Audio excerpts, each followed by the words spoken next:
Coming up on Cedar Valley today, now that soccer season is over, we take a look on how one player is reflecting. Plus, basketball season starts tonight at Wartburg College, and President Obama speaks his thoughts on the new president-elect in a press conference. This is Cedar Valley Today.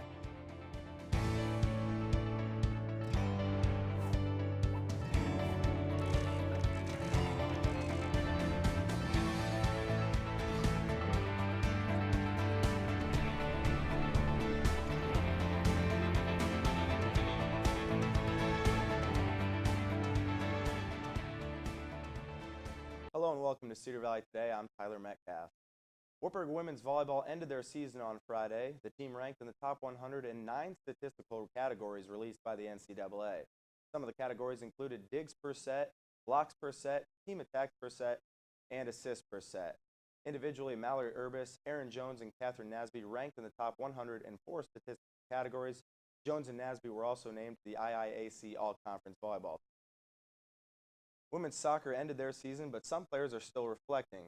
Three-time All-Conference goalkeeper junior Beth Crow is just one of the women looking forward to next year. Night Vision's Tyler French has more on the story.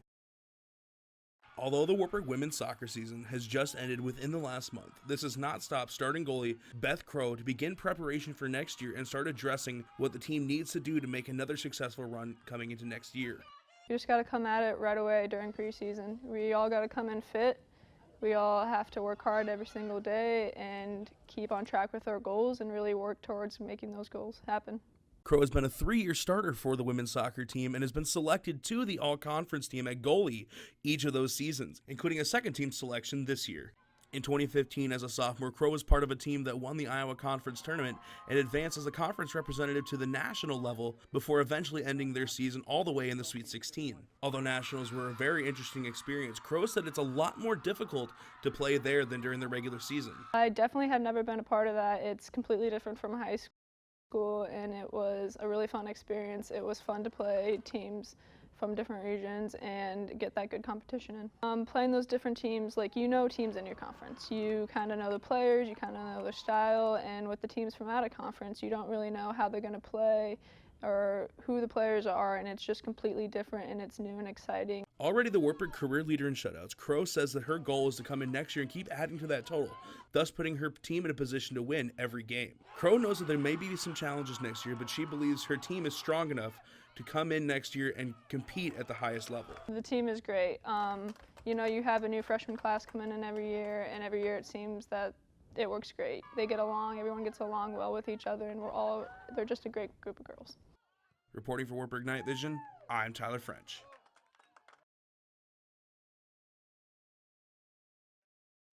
2-14 Saturday, the Black and Orange finished their season 6-4 overall and 5-3 in Iowa Conference play. The winner earned the Knights their 23rd consecutive winning season. Key players of the game included Jake Haberman, a senior who put the first points on the board for the Knights, as well as Griffin Brennick, Peyton Imhoff, Connor Schrader, and Matt Stacia. Brennick led the receivers with 74 yards and 2 scores, while junior Riley Brockway had a team-best 6 catches. Senior Brennan Schott led the defense with 8 total tackles, which included a team-best 6 solo. Peyton Imhoff finished with a career-best 2 interceptions, one of which he took back for a touchdown. When we come back, we'll take a look at some sports who are just starting their season.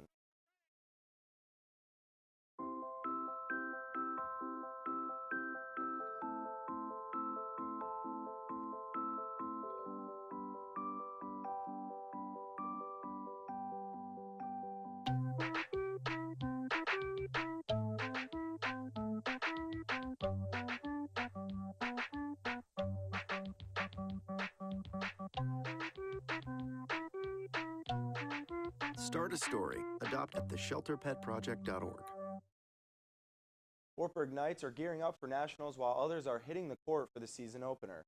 Wartburg women's cross-country team finished 5th on Saturday at the NCAA Regionals with 178 points. Junior Ashlyn Baggy was the first Knight to cross the finish line, finishing 4th with a time of 22:11.1. Baggy was 52.1 seconds behind the winner, Audrey Miller of Loris. Baggy and sophomore Shane McKenney earned all-region honors, and Baggy qualified for nationals as an individual with her time and will travel to Louisville to compete in the NCAA women's race Saturday. Men's cross country placed second at NCAA regionals to give them an automatic bid to the finals last weekend. Top 3 finishers were Eli Kaczynski in 8th, Jerry Frawley in 10th, Elias Coquer 14th. All three got all-region honors.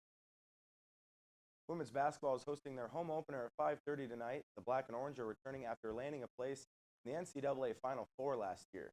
The Knights return with no seniors this year, but players who are dual athletes. We're going to be a lot different in 6 weeks than we are right now, and we're focused on what that process is and who we're going to become. Coach Amsbury said that having some two-sport athletes back in practice since their other seasons are over will help the team.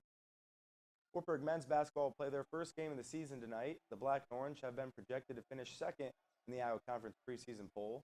The team has 3 all-conference players returning. Coach Dick Pace said growing the younger members on the team will be key. It's going to be a matter of how our freshman and sophomore post can take the next step as sophomores and juniors. And if they can be a consistent threat inside, then we're going to have a chance, I think, to do some special things. Aside from growing the post, the team returns tonight with 4 seniors on the roster. One of those key players is Jordan Cannon, who earned his 1,000th point last year and led in team scoring for the Knights. The Knights face Grinnell College tonight at 7:30 in Levick Arena. During the game, a canned food drive will be held as part of St. Elizabeth's Week. The drive starts before the 5:30 game. All items will be donated to the Northeast Iowa Food Bank.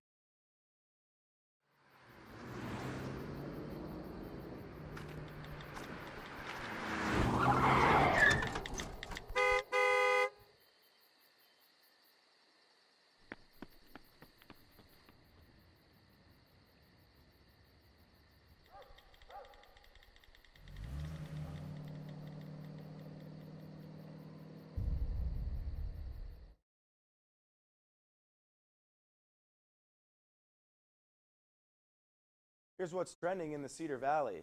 Waterloo approves 2.3% tax hike for 2017. The Waterloo Council confirmed this decision on Monday, adding $29 to the average property tax bill, staying on track to raise taxes 8.6% during this term.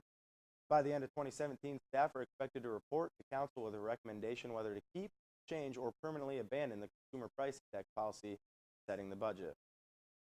On Saturday, a restaurant in Olwine caught fire. Luigi's Restaurant and Lounge caught fire around 3:30 p.m. from the boiler.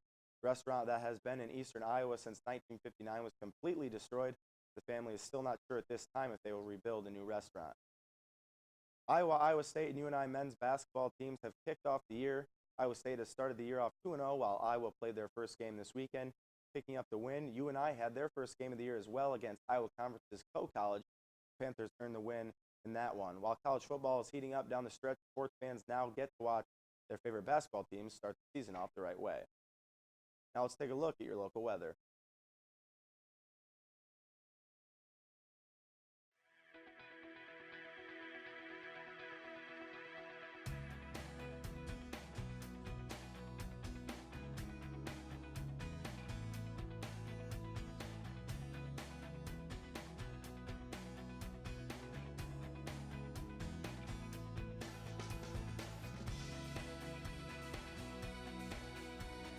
Take a look under your bed.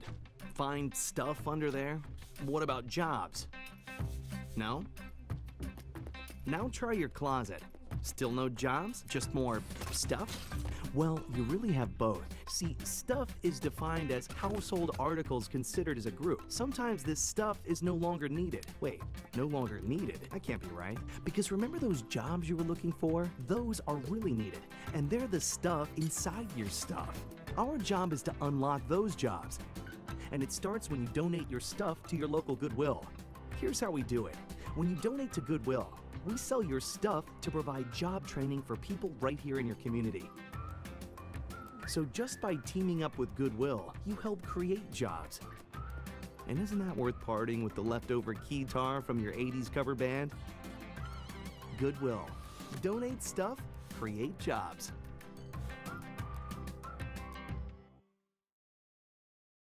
Now we welcome in Alexis Schmitz. Thanks for joining us this morning. Can you first start by telling us a little bit about St. Elizabeth's Week? Sure. So St. Elizabeth Week is a week unique to Wartburg College. It's been celebrated for years, and it's a week devoted to community activism and service. So there's a backpack pack event happening today. Can you tell us a little bit about that? Sure. So this backpack pack began last year. We're partnering with the Northeast Iowa Food Bank. They bring a couple of volunteers, but a truck full of food. So they're bringing 13 pallets this year. And essentially, we bring as many volunteers in, and we pack bags for low-income families and kids to send them home on holiday weekends, regular school nights. So those volunteers, students here at Wartburg, or just anybody who comes in, how many do you usually have? Do you know? Last year we had like over 100 volunteers. It's really open to anybody. We opened it up to the community this year.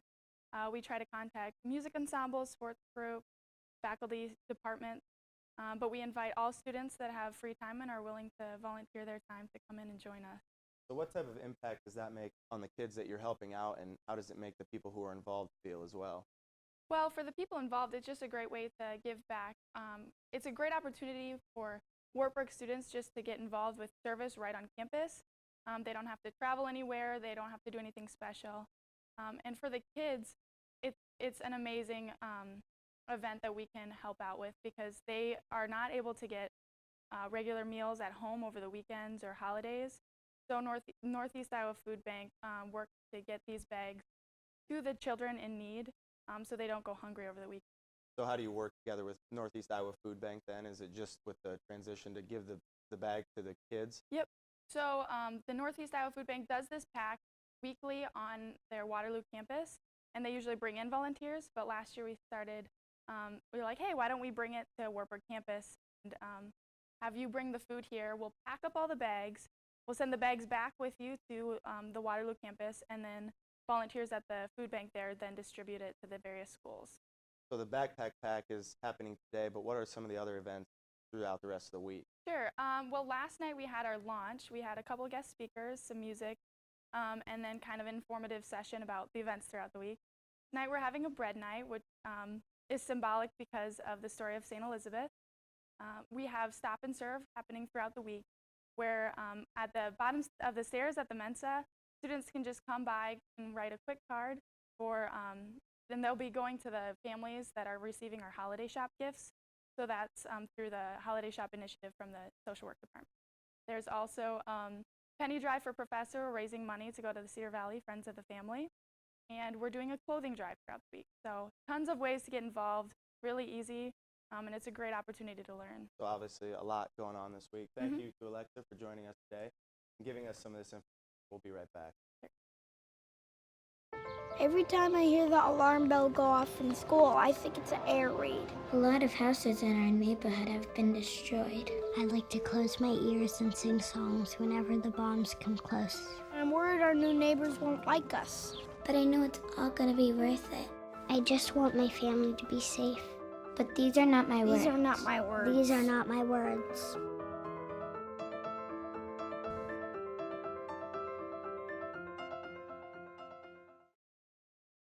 After the election last week, President Obama spoke to the public yesterday about President-elect Donald Trump. Trump met with Obama late last week after Election Day to discuss the future of the country. I think it's important for us to let him make his decisions.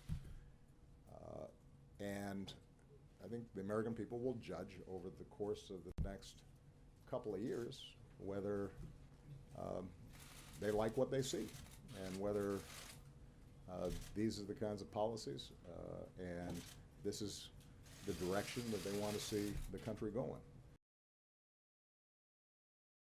President of Wartburg, Daryl Carlson, also addressed election results. Carlson sent a letter to students and faculty last week saying, quote, "Now is the time for us to speak well of each other, to give each other benefit of the doubt, and to listen to each other in a spirit of mutual respect." Carlson said everyone on campus should continue to follow the principles that Wartburg was built on by being respectful and recognizing and celebrating diversity. And our top three stories today: women's soccer ended their season but have high expectations for next year.